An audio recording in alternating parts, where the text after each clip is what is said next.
Get Rich Education is brought to you by Audible. More than 150,000 audiobooks to choose from for your mobile device. Welcome to Get Rich Education with Keith Weinhold, giving you information and ideas on the investment that has turned more ordinary people into millionaires and billionaires than anything else, and can provide you with more wealth and happiness than you ever thought possible. Now, here's your host, investor, entrepreneur, business owner, and educator, Keith Weinhold. Welcome to Get Rich Education, Show 26. I'm your host, Keith Weinhold. With listeners in 108 countries, it's the show where I'm just giving away all my best investment experience because I want you to be wealthy. It's essential. The middle class is disappearing. These are the type of investments I've done myself, and most anyone can do them. It's the show about doing the right thing, and only then do you concern yourself with doing things right. Hey, I'm glad that you're here, but you're not here for me, you're here for you. Get Rich Education exists so that I can help make you wealthy. Every week, I'm either bringing you a new investment knowledge or idea, a great guest, or some motivation. So look, I'm grateful to have had so many great guests on the show lately, but from time to time, I want to be on the microphone, run out in the open field, and have a discussion with you because I very much want you to be wealthy. I want to be here to help you turn yourself into the best version of yourself. This show is partly motivated by the Robert Kiyosaki premise: don't live below your means, expand your means. And look, you can listen to ideas from the traditional consumer credit world, and like I say, they can keep you from losing, but you'll never win. A lot of people that consume that type of media are really just looking for affirmation, not information. When you're physically and emotionally invested in the herd mentality of doing things right rather than doing the right thing, like working overtime, saving money, and paying down debt, which is actually an instrument of arbitrage and leverage, well, then you're losing if you're paying that down. You're missing out in life. It's easier to feel affirmed than informed because those type of people are running with the herd and seeing everyone else around them fall behind by investing in their 401k and a well-diversified mix of mutual funds.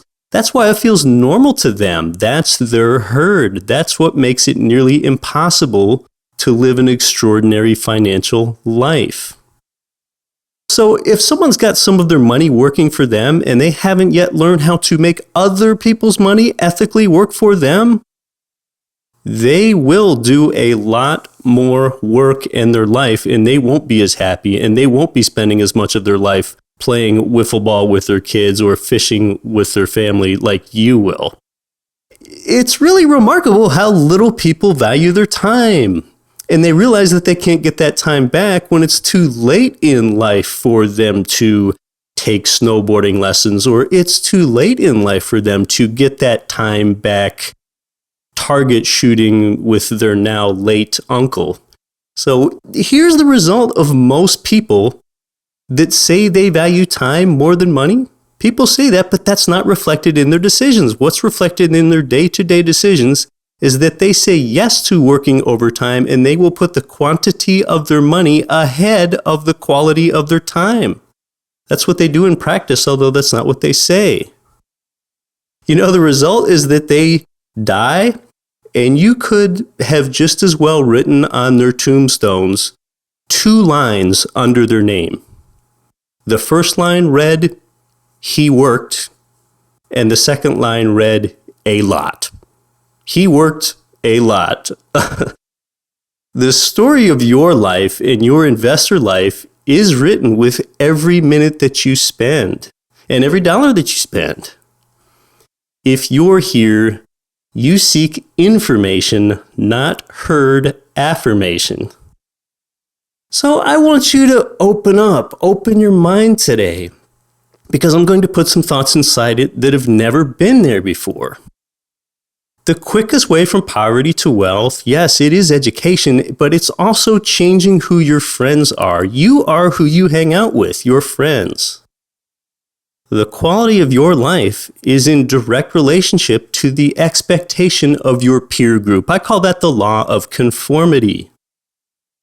If you hang out with 4 motivated, focused, productive people that are also Get Rich Education listeners, well, you're going to become the 5th. If you hang out with 4 friends that sit on the sofa, drink Diet Coke, and eat kettle potato chips and watch Grey's Anatomy, you're going to become the 5th. Most people major in minor things. They know so much about things that don't matter. Well, from time to time, you might have to selectively, edit your friends list over time if you want to be aspirational. Love your family, pick your friends. So who do you know that has both integrity and is aspirational? Seek them out.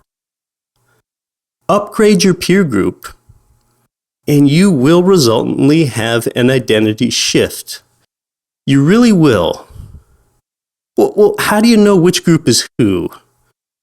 Well, the unmotivated group probably complains and assigns a lot of blame for everything, and they'd be more likely to say, life happens to me. I can't believe it happened again. Life happens to me. Well, the other group, the motivated group, they would say life happens for me. They're more grateful. If you do things in your life just to fit in with other people, you feel like you need to be externally validated by them. I feel that I need to be more internally validated, and if you're here, you probably do too.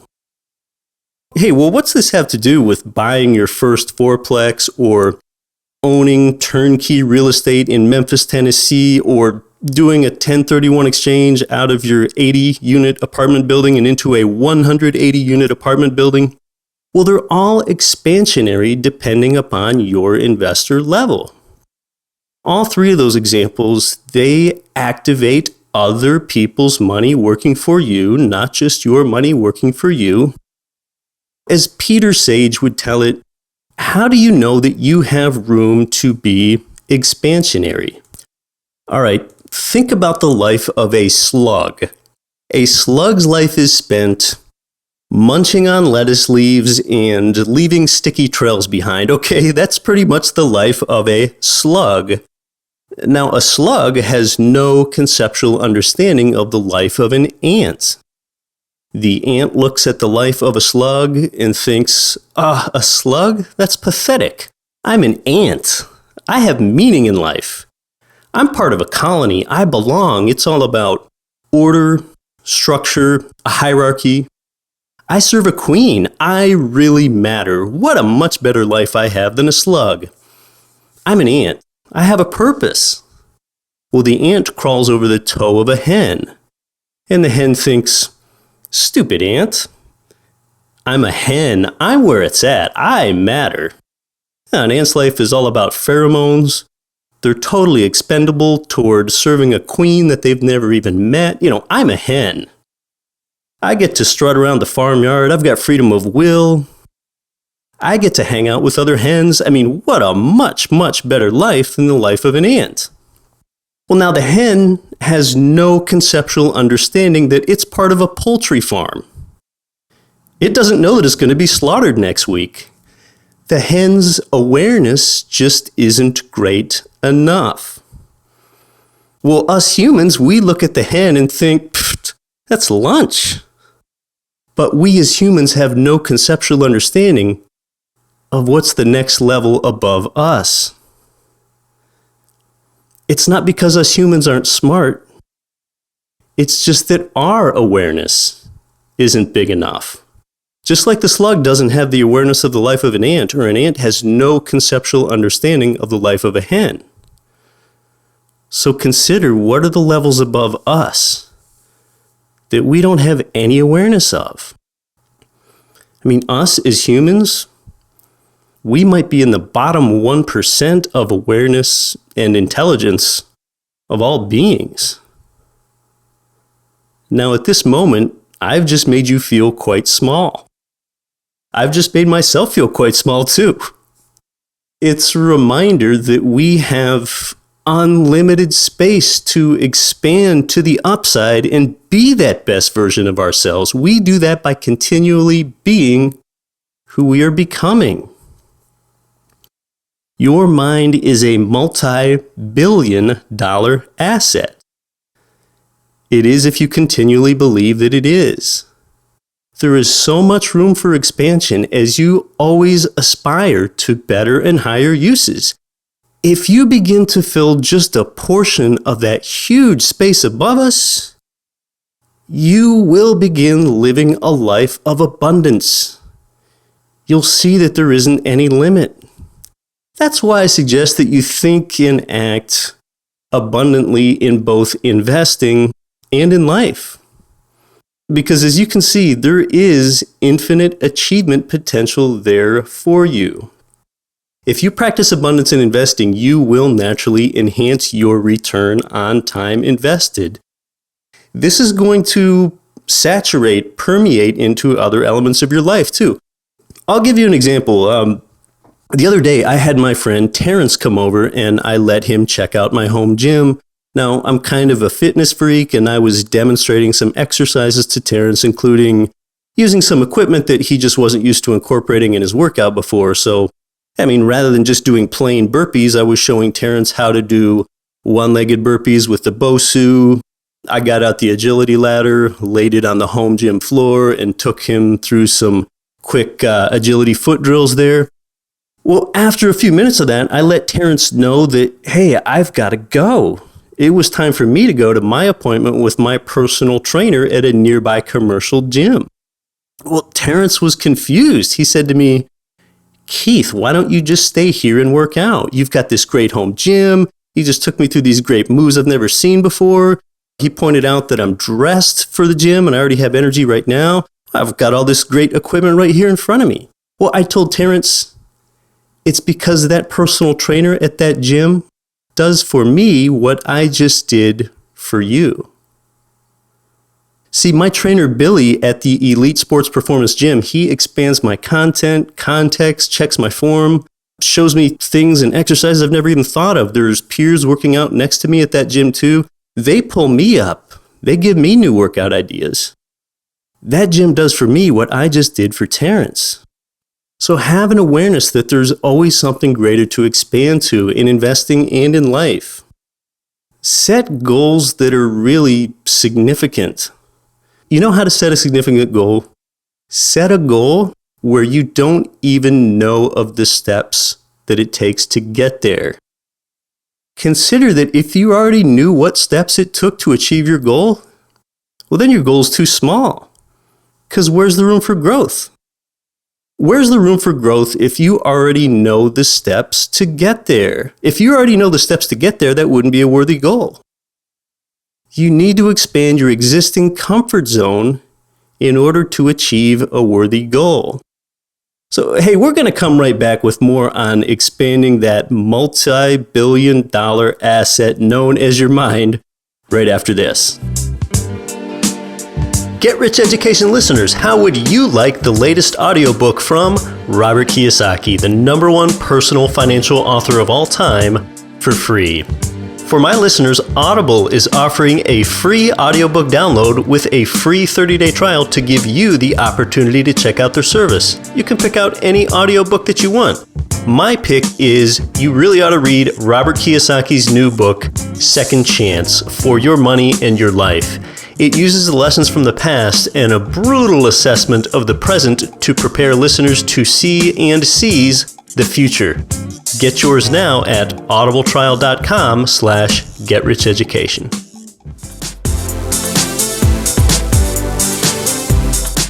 This is Rich Dad Advisor Tom Wheelwright. Listen to Get Rich Education with Keith Weinhold and don't quit your daydream.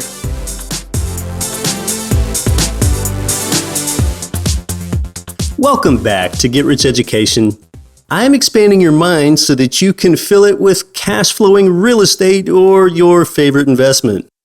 I know how well people can live, so I don't want to see them operate within the status quo.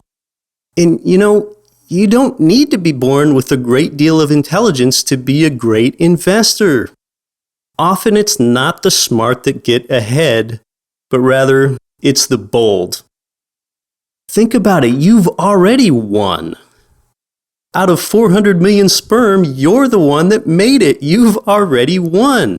If you shoot for the stars and miss and hit the moon, you're still going to be a high achiever because you thought big and aimed big in the first place. Your financial life is more than going to college or trade school, getting a full-time workaday job, working 30 or more years while investing in a lame 401k, and then do all that just to have an underwhelming retirement where you have limited options, lifestyle, and travel.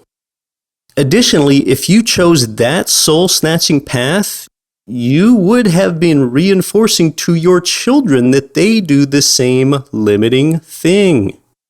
Aspiring to be more is like gaining congruence with the self-actualization level in Maslow's hierarchy of needs, which is the highest level. Are you familiar with Maslow's hierarchy of needs? You've probably heard of it before. Maslow was a psychologist whom proposed this model in the 1940s, okay? In Maslow's hierarchy of needs, there are 5 needs, and the more basic needs are at the bottom and they're met first. The lowest needs are physiological. You've got air, water, and food. The second one up is safety. That's things like security and good health. The middle of the 5 are love and belonging, like friendship and family. Then the second highest one, called esteem, that's basically just the need to feel respected. And the highest level on Maslow's hierarchy of needs is what we call self-actualization. And self-actualization, that is basically just summed up in what a man can be, he must be, or what a woman can be, she must be. Self-actualization is about realizing your full potential. That's at the top of the 5-layer pyramid. It's accomplishing everything that one can to become the most that one can be. So it helps to ask, what steps are you taking to be all that you can be? If you're going to cling on to managing all of your own rental properties for as long as you possibly can, you're not making your real estate business scalable. You're not aspiring to your best and highest use, and you're not meeting the self-actualization of Maslow's hierarchy of needs. You're not going to be all of what you can be. In owning rental real estate, besides moving toward that top level of self-actualization yourself, you're also providing tenants with 4 other levels of Maslow's hierarchy. You're providing them with some of the physiological safety, a place for their feeling of love and belonging, and the esteem as they have a home. That's the value you provide to the marketplace. That's what you're doing when you provide clean, safe, affordable, functional housing to others. You should feel deserving that you have made other people's money work for you and entitled to being a profiteer. And on the exterior of the property, you have the ability to improve the look of a neighborhood, improving America or your home country one home at a time. So if you live anything less than Maslow's self-actualization, you would never become the best version of yourself and all that you could be. All right, now here's a paradigm. Lately, I've been helping some members of the local Filipino community. There are about 10,000 Filipinos here in my home city of Anchorage. Well, before they moved here to the U.S., they grew up how my wife grew up in the Philippines, in homes with cinder block walls and a dirt or concrete floor. They've never owned a car. They washed their clothing in the river. They've never seen a dentist. When they come to the U.S., those things are turning around for them now as they've emigrated from the Philippines here to Anchorage. In the Philippines, they had no employment prospects, and they lived in those same conditions that Americans would call poverty. Well, now that they have U.S. citizenship and they live here, they're grateful just to rent an apartment with modern plumbing and have the opportunity to trade their time for dollars. That's right, they deem it as a privilege to work full-time and overtime just to trade their time for dollars, something that we want to get away from, because they don't want to have to go back to living how they did in the Philippines. Well, some people would say that they're clinging, they're settling. they just come from a different mindset, and it's a real challenge for me to change their mindset.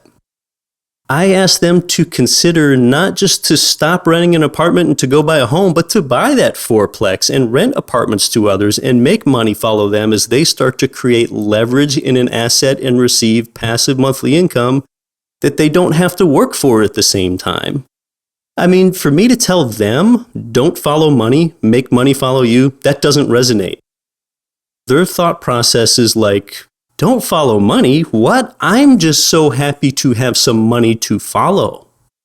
To ask them to consider focusing on making other people's money work for them, that's a completely alien concept because the newer immigrants have trouble just understanding making their own money work for them.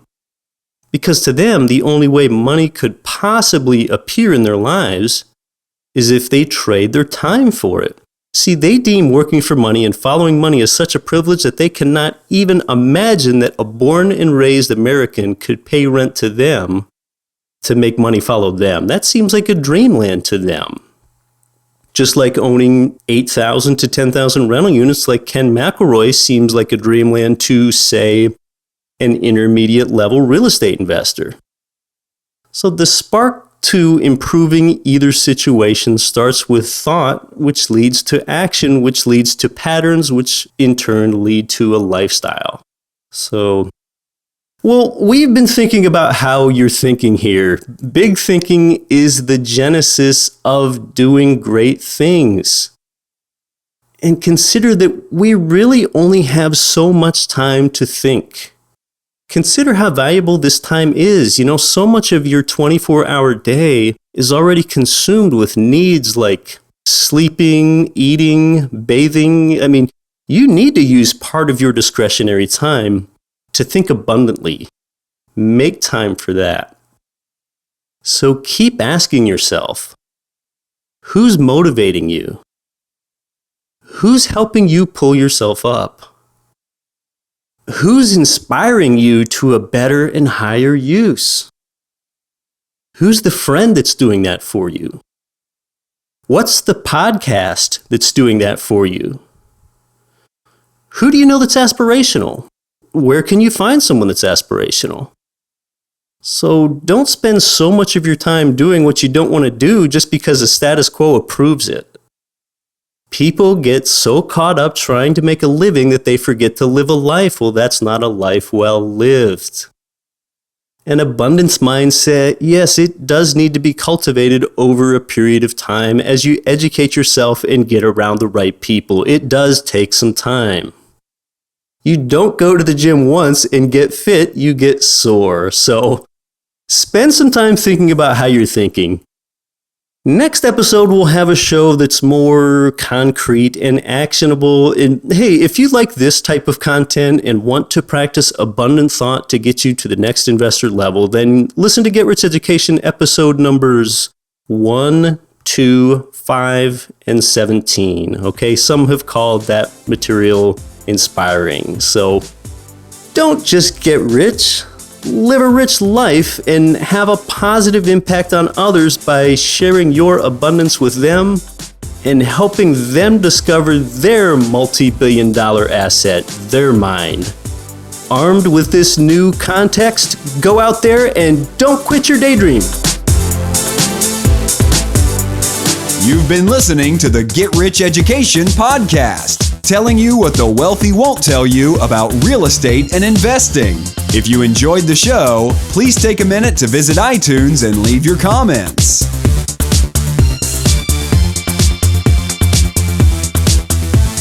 Nothing on this show should be considered specific, personal, or professional advice. Please consult an appropriate tax, legal, real estate, financial, or business professional for individualized advice. Opinions of guests are their own. Information is not guaranteed. All investment strategies have the potential for profit or loss. The host is operating on behalf of Get Rich Education, LLC exclusively.